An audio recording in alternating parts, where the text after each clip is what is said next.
ইছামতি নদীর ওপর বাঁশের সাঁকো ভেঙে বিপত্তি, লক্ষ লক্ষ মানুষ সমস্যায়। প্রায় 30 কিলোমিটার ঘুরে যেতে হবে ছাত্রছাত্রী, অসুস্থ রোগী থেকে শুরু করে কৃষক ও সাধারণ মানুষের। স্বরূপনগরের ইছামতি নদীর ওপর টিপি বাঁশের সাঁকোর ঘটনা। স্বরূপনগরের ইছামতি নদীর একদিকে টিপি আর একদিকে কাটাবাগান, এই দুটি এলাকার সংযোগ করেছে এই বাঁশের সাঁকো। প্রতিদিন লক্ষ লক্ষ মানুষ এর উপর দিয়ে যাতায়াত করে। ছাত্রছাত্রী, অসুস্থ রোগী, কৃষক থেকে শুরু করে সাধারণ মানুষ, অফিস যাত্রী যাতায়াত করে এই সেতুর উপর দিয়ে। কিন্তু সেই বাঁশের সাঁকো আজ সকালে কচুরিপানার চাপে ভেঙে যায়। সমস্যায় পড়েছে দুই পারের কয়েক লক্ষ মানুষ। এলাকার মানুষের অভিযোগ, তৃণমূল সরকারের আমল থেকে এখানে কংক্রিট সেতুর দাবি করছে এলাকার মানুষ, কিন্তু কোনো রকম সমস্যার সমাধান হয়নি, শুধু আশ্বাস মিলেছে। দাদা, এই সাঁকোটা নিয়ে আমাদের দীর্ঘদিন একটা বিরাট সমস্যা হয়। এই রাস্তা, এই সাঁকোর দিয়ে প্রতিদিন হাজার হাজার মানুষ পার হয়।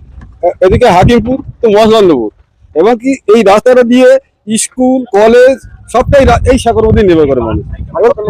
এখান থেকে হসপিটালও হয়।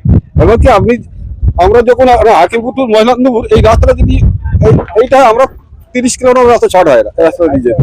একজন কৃষককে সবজি হাটে নিয়ে যেতে গেলে কোথায় রামচন্দ্রপুর তেতুলিয়া ব্রিজ পারে যেতে হয় চালঘাটা হাটে। অর্থাৎ আমাদের এইটা যদি একটা কংক্রিটের ব্রিজ হয় তাহলে এই এলাকার চাষিদের একটা খুব উপকৃত হয়ে যাবে। আমার নাম প্রকাশ দেয়া। সমস্যা বলতে এখানে আমাদের এই বাসের সাঁকোর উপর দিয়ে প্রচুর স্কুল ছাত্রছাত্রীরা যায়। ওপরে একটা স্বরূপনগরের আমাদের হসপিটাল আছে, হসপিটালে যেতে গেলে এই সাঁকোর উপর দিয়ে আমাদেরকে যেতে হয়। আর এদিক থেকে এখান থেকে তোমার স্বরূপনগর থেকে মসলান্দপুর হয়ে এখান থেকে অনেক সবজি, দুধ, আওলা সবকিছু এখান থেকে মাছ সব নিয়ে সব বাজার ঘাটটা সব ওইদিকেই আমাদের যেতে হয়।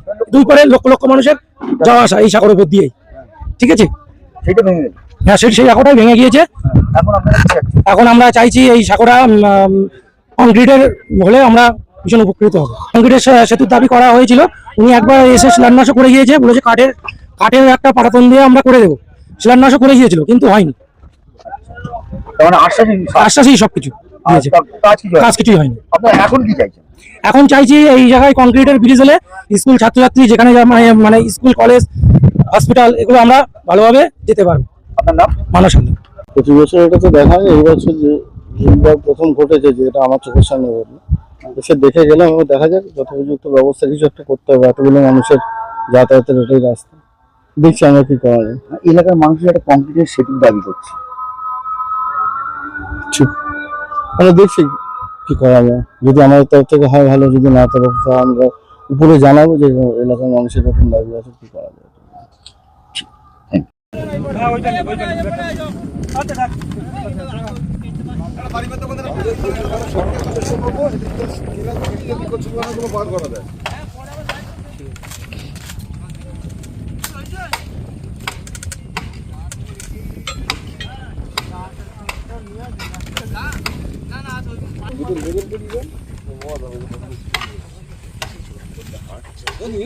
গাড়ি যাবে।